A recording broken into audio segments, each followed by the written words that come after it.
16 नवंबर है, मुझे डीजी के पुत्री के भाऊ भोज में भी जाना है, लेकिन राष्ट्रीय प्रेस दिवस है। 4 मार्च सन 1966 में स्थापना हुई, लेकिन कार्य की शुरुआत हुई 16 नवंबर से। आज 16 नवंबर है और राष्ट्रीय प्रेस दिवस भागलपुर, पटना, बिहार के कई जिलों में डीएम के अधीन राष्ट्रीय प्रेस दिवस का ये कार्यक्रम की शुरुआत हुई है। भागलपुर में डीएम डॉक्टर नवल किशोर चौधरी साहब मौजूद थे, कई पदाधिकारी मौजूद थे, कई सीनियर पत्रकार मौजूद थे। वह वीडियो आप हमारे चैनल पर देखिएगा। लेकिन माननीय नीतीश कुमार जी, चिंतन करने की आवश्यकता है। आपने तो हर समुदाय के लिए, हर जाति के लिए, हर व्यक्ति के लिए अपने 18 साल के इस सुशासन में कुछ न कुछ कार्य किया, लेकिन जिसे चौथा स्तंभ कहते हैं, किसी पत्रकार, यदि मैं भागलपुर से खबर बनाने के लिए आया हूँ, मुझे कहीं रुकना है कोई गेस्ट हाउस में, तो पत्रकार को कोई सुविधा नहीं है। पत्रकार को कोई सुविधा नहीं है। जो मान्यता प्राप्त कार्ड मिलता है, जिससे रेलवे के द्वारा छूट मिलती थी, वह छूट कोरोना के नाम से बंद है। कई साल हो गए कोरोना को गए, 4 साल से ऊपर हो गए कोरोना महामारी को। पत्रकारों को जो रेलवे में रियायत मिलती थी, वो भी केंद्र सरकार ने बंद कर दी। माननीय मुख्यमंत्री जी, आप चिंतन कीजिए, आपका ये लंबा सुशासन पत्रकार के लिए आपने क्या किया। जो पत्रकारों की जो बीमा योजना है, बीमा योजना के नाम पर जनसंपर्क सूचना विभाग जो नियमानुकूल है, 7,000 8,000 रुपए लेकर उनकी बीमा करता है। आप हरियाणा चले जाइए, अन्य राज्य में चले जाइए, पत्रकारों की बीमा फ्री में हो रही है। पत्रकारों को पेंशन योजना कई वर्षों से बिहार में नहीं मिल रही है।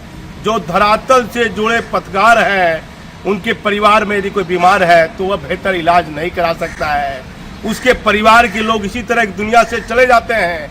पत्रकार खुद, मैंने एक पत्रकार को देखा, बहुत वरिष्ठ पत्रकार, और मुझे बड़ा कुछ सिखाया। आज वो दुनिया में नहीं है। काफ़ी लोगों ने मुझे सिखाया जीवन में, आज मैं सीख रहा हूँ। ये सीखने का समय है। स्वर्गीय धनुषधारी प्रसाद धनुष बीमारी के कारण, और बच्चे के पास उतनी आर्थिक नहीं, बच्चों लोगों ने बुरी कोशिश की, प्राइवेट अस्पताल में भी दिखाए, मायागंज में भी दिखाए, लेकिन धनुषधारी धनुष जी मुख्यमंत्री से अपील करते रहे कि मैं एक पत्रकार हूँ, मेरा इलाज करा दीजिए। वह बिना बेहतर इलाज के इस दुनिया से चले गए। धनुष प्रसाद धनुष जी बिहार अदालत सहित अन्य अखबार के वह वरिष्ठ संपादक रहे और करीब 4 दशक से वो लगातार पत्रकारिता कर रहे थे। तो नीतीश कुमार जी, ये प्रेस क्लब आज तक बिहार में प्रेस क्लब बन चुका है, लेकिन पूरे बिहार में किसी जिले में प्रेस क्लब का इस्तेमाल, उपयोग स्थानीय पत्रकार, जिले का पत्रकार नहीं कर पाता है।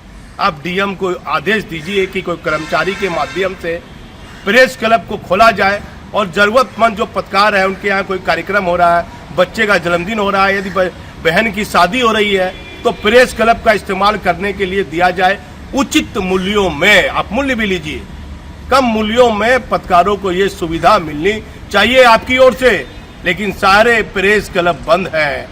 मान्यता प्राप्त पत्रकारों को कोई सुविधा नहीं है। पत्रकारों को राशन कार्ड नहीं है। आयुष्मान कार्ड की सुविधा भी पत्रकारों के पास नहीं है। जो पत्रकार पदाधिकारी के खिलाफ, सिस्टम के खिलाफ, घोटाले के खिलाफ, वो सिंगला कंपनी है। कितना पुल गिर गया, कोई कार्रवाई नहीं हुई। हर चैनल ने, प्रिंट मीडिया ने, सोशल मीडिया ने, सभी लोगों ने अपने धर्म को निभाते हुए सिंगला कंपनी के खिलाफ आवाज उठाई। वो कौन, संजीव हंस गिरफ्तार हुए हैं। उस मामले में सिंगला कंपनी के भी 2 कर्मचारी को बताया जाता है सीबीआई ने गिरफ्तार किया। ये चर्चा भी है, अखबारों में भी छपी है बात, लेकिन क्या सच है, क्या बताएंगे। सिंगला कंपनी के बारे में प्रिंट मीडिया से लेकर इलेक्ट्रॉनिक मीडिया, सोशल मीडिया, सभी ने बातों को उठाया। तो जो चौथा स्तंभ है, जो आवाज उठाता है भ्रष्ट पदाधिकारियों पर, घोटाले पर, लापरवाह पदाधिकारियों पर, आप पत्रकार समुदाय के लिए कोई बेहतर सुविधा नहीं है। उसके पास इतना पैसा, अखबार, इलेक्ट्रॉनिक, कोई समूह अखबार का बैनर जो होता है, वह कोई उतना उसे रकम भी नहीं दे रहा है जो कि अपना परिवार को बेहतर तरीके से बच्चों को पढ़ा सके, लिखा सके। बिहार में एक पत्रकारों के लिए बेहतर भूखंड की नहीं है। पहले 15 वर्ष पहले की चर्चा है, आपकी जब सरकार बनी तो एक बार ये घोषणा हुआ था पत्रकारों को कम कीमत में भूखंड बिहार में उपलब्ध कराया जाएगा। ये चर्चा हुई थी आपकी सरकार बनने के बाद, लेकिन माननीय नीतीश कुमार जी, पत्रकारों के लिए कुछ सोचिए। बिहार में आपका नाम हमेशा रहेगा, आप मुख्यमंत्री रहे या न रहे, लेकिन जिसे चौथा स्तंभ कहते हैं उसके पास कोई सुविधा नहीं है, वह कहाँ इलाज कराएगा। दूसरे जिले से बिहार में किसी जिले में पत्रकारिता करने जा रहा है तो उसके लिए बेहतर गेस्ट हाउस की सुविधा नहीं है। स्थानीय पत्रकारों को, जैसे किसी पत्रकार के पास मोटरसाइकिल है, ये सवाल बहुत गंभीर है, वो प्रेस लिख लिया है, और कोई अपराधी है वो भी प्रेस लिख लिया है, तो कितने जिले में कितने पत्रकारों के पास मोटरसाइकिल है, 4 चक्का वाहन है। डीएम को जांच कर उसमें दे देना चाहिए कि आप ये गाड़ी में लोगो लगाइए और ये ऑर्डर लगाइए कि आपकी गाड़ी में प्रेस उचित है।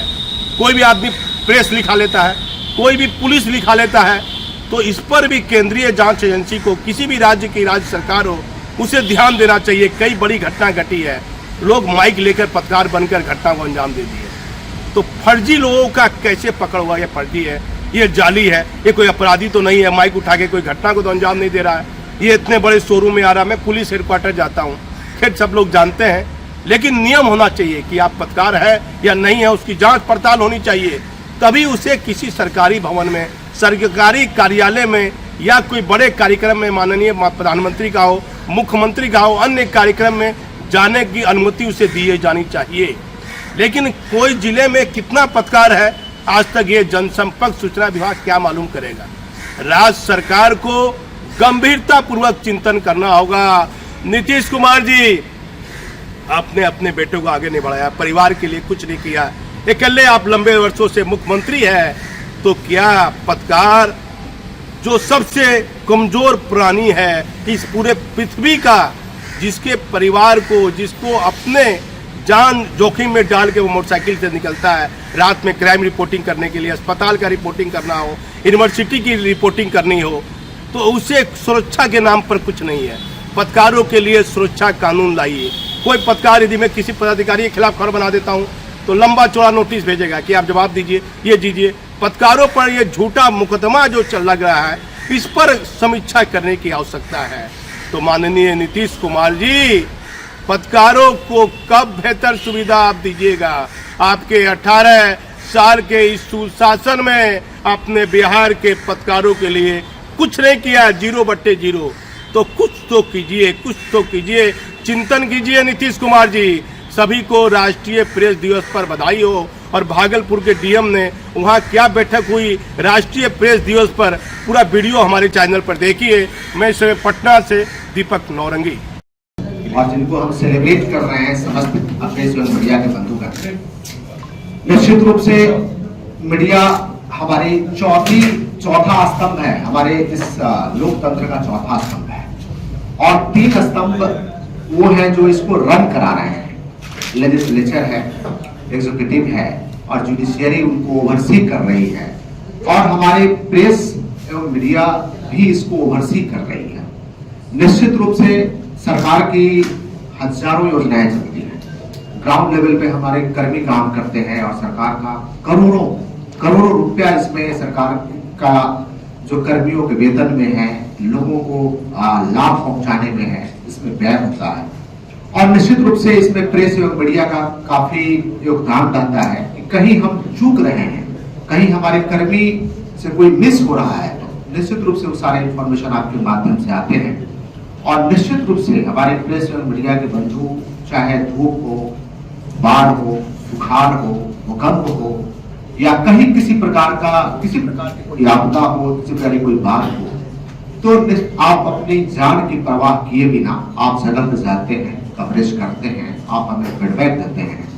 कई बार हम नहीं पहुंच पाते हैं, लेकिन पहले आप वहां पहुंचे होते हैं, उसमें आपका लोकल कई इंफॉर्मेशन पे पकड़ होती है, तो उससे हमको काफी सहयोग मिलता है। और सही हमारे डीपीआरओ साहब ने कहा कि मैं कई इंफॉर्मेशन को बनाता हूँ, भाई इनके लिए बड़ा यूजफुल होगा, आप बताइए कि ये इनके लिए बड़ी खबर हो जाएगी, तो मैं वो प्रयास करता हूँ। मैं मानता हूँ कि जिला हमारा एक यूनिट है, हम और आप अलग नहीं है, हम और आप सभी लोग काम कर रहे हैं यहाँ की जनता के कल्याण के लिए।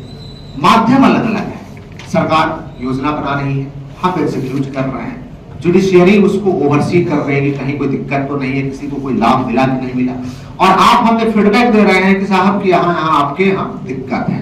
तो हम सभी एक यूनिट के रूप में काम कर रहे हैं, अलग नहीं है।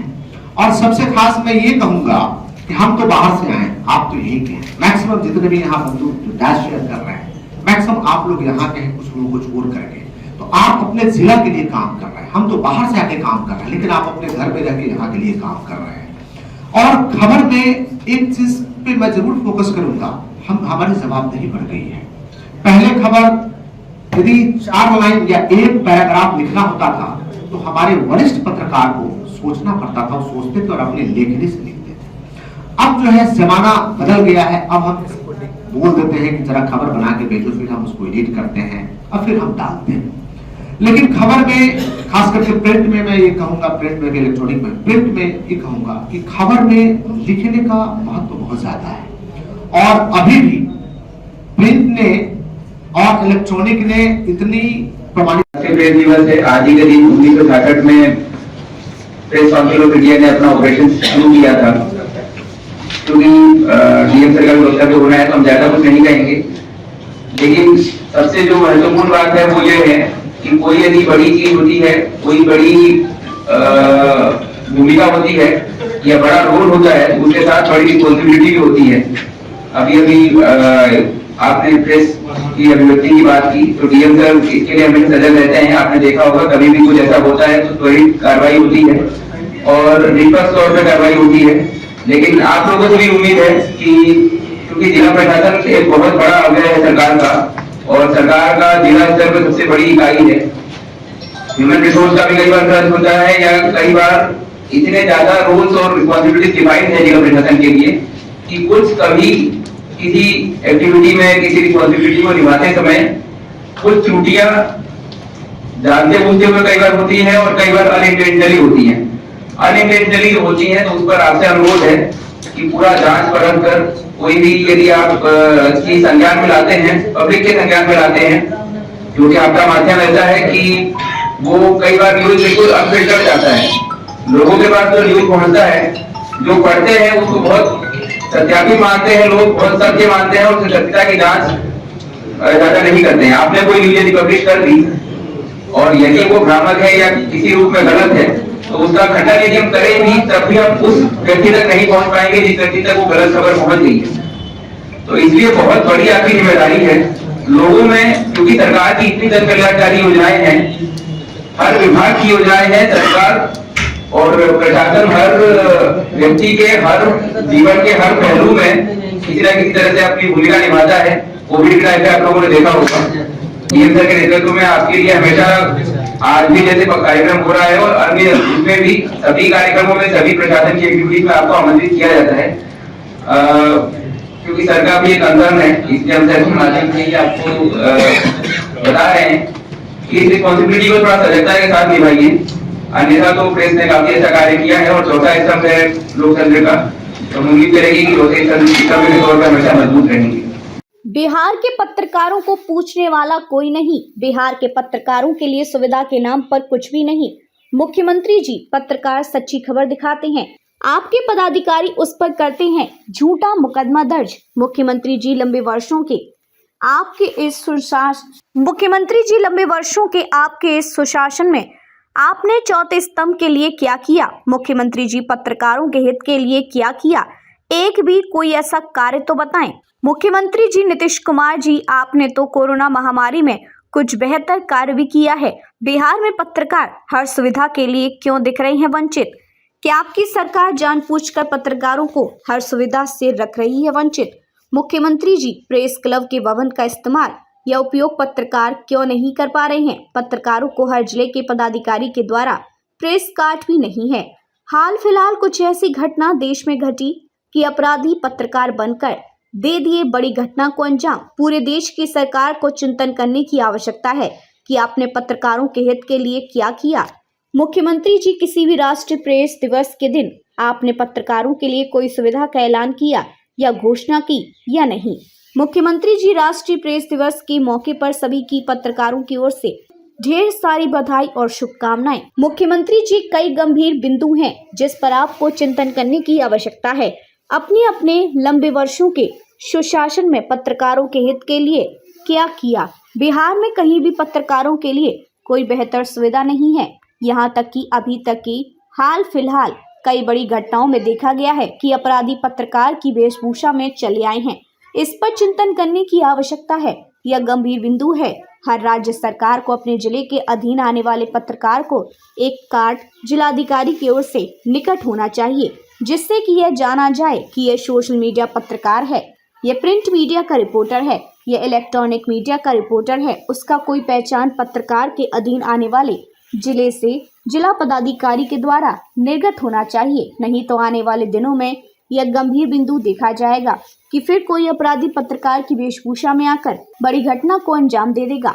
मुख्यमंत्री जी, कृपया इन गंभीर बिंदुओं पर ध्यान दीजिए। सुशासन बाबू 18-19 वर्षों से बिहार के मुख्यमंत्री बने हुए हैं, लेकिन पत्रकारों को लेकर उनका नजरिया स्पष्ट नहीं है। बिहार में पत्रकार पेंशन योजना का लाभ भी कुछ गिने चुने पत्रकारों को मिला। एक बार इस योजना का लाभ देने के बाद इसकी बैठक ही नहीं हुई। दर्जनों पत्रकारों का फाइल विभागों में धूल फांक रहा है। बिहार में पत्रकारों की पेंशन राशि सबसे कम है। पत्रकार संगठन भी पत्रकार के हित की लड़ाई में मौन है। कुछ पत्रकार संगठन के नेता अपने हित सधने के बाद मौन बैठ गए हैं। उनका काम तो सत्ता के गलियारे के करीब रहने के कारण चल रहा है। मुश्किल तो वैसे पत्रकारों को हो रहा है जो सिर्फ पत्रकारिता की कमाई पर निर्भर है। ना तो उन्हें अपनी दवाई का खर्च पूरा हो रहा है और ना ही अपने बच्चों की पढ़ाई का।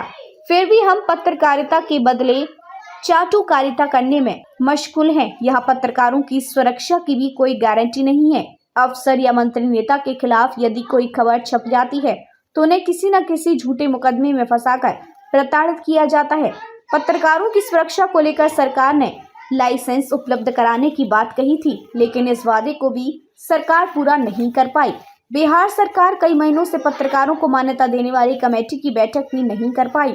ये सब सोची समझी साजिश के तहत किया जा रहा है। साजिश यह है कि पत्रकार खाना बदोश बनकर रहे। केंद्र सरकार भी कोरोना के नाम पर रेलवे यात्रा के दौरान जो छूट देती थी उसे बंद कर दिया गया है। अन्य लोगों को मिलने वाली सुविधा बहाल कर दी गई है। मान्यता प्राप्त पत्रकारों को सर्किट हाउस में रुकने की सुविधा थी। इस सुविधा को भी एक साजिश के तहत समाप्त कर दिया गया है। कई जिले के कलेक्टर पत्रकारों को आवासीय सुविधा देना ही नहीं चाहती। पत्रकारों को स्वास्थ्य सुविधा के लिए भी मोहताज रहना पड़ता है। सामान्य लोगों की तरह ही पत्रकारों को अपने तथा अपने परिवारों का इलाज कराने के लिए अस्पताल जाना पड़ता है। आयुष्मान कार्ड योजना के लाभ से भी पत्रकार वंचित हैं। कई पत्रकार आर्थिक तंगी की वजह से अपना इलाज नहीं करवा पाते तथा इलाज के अभाव में असमय ही उनकी मौत हो जाती है। पत्रकारों को राशन कार्ड की सुविधा भी नहीं है जिससे वे अपने परिवार का पेट भर सकें। सुशासन बाबू, हरियाणा जाकर देखिए, वहां की सरकार पत्रकारों को आवासीय प्लॉट भी उपलब्ध करवा रही है।